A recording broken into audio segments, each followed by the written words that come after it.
Hey photo, we're getting ready to take our first photo with our Pinhole camera. The things you're going to need to go into your dark space so that you can load your camera up is this envelope with your photo paper in it, a pair of scissors, some tape, and your camera. And your camera might look like this, which is a shoebox, or it might look like this, which is just a tube of some bread crumbs, empty and painted black. If you're using this kind of container, I advise you guys to paint the lid on the outside and on the inside black so no light is coming through it. As I hold this up to the window, I see a lot of light coming through here. You don't want any light getting inside of your container.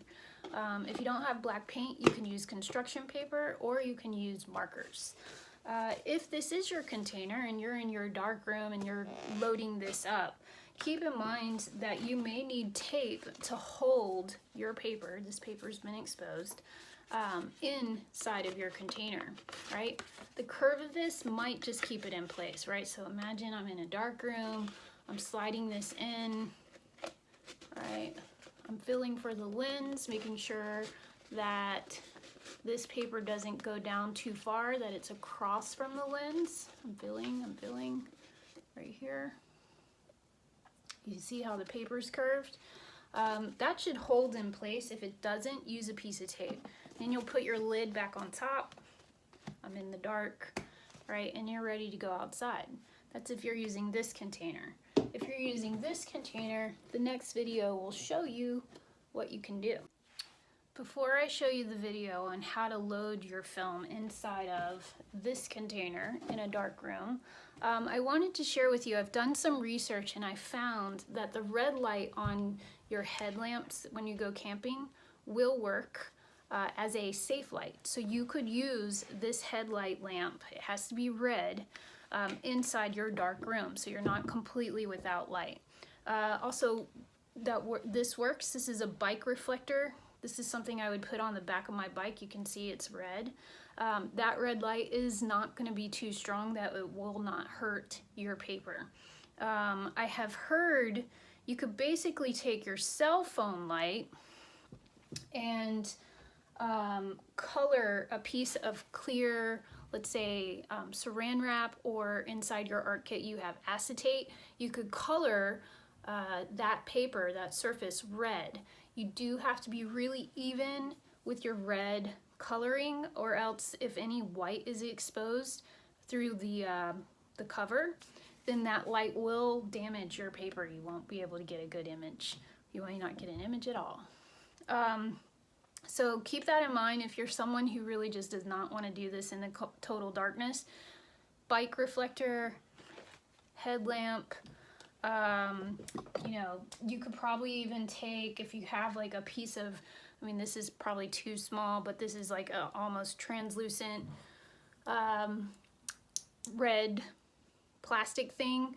You can put that over your cell phone light and maybe it'll project out red, or you can color, and that should be safe.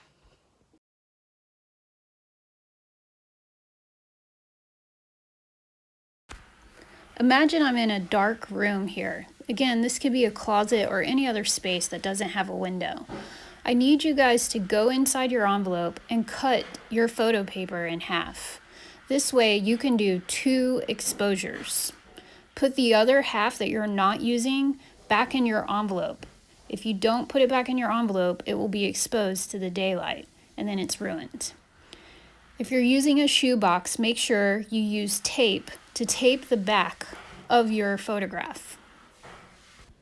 If you don't tape the back of your photograph, it will just slide around in your box and it won't be lined up with your pinhole. Therefore, you won't be getting any image on your paper. You'll take your camera outside and figure out what you want to photograph and at what vanishing point you want to photograph it.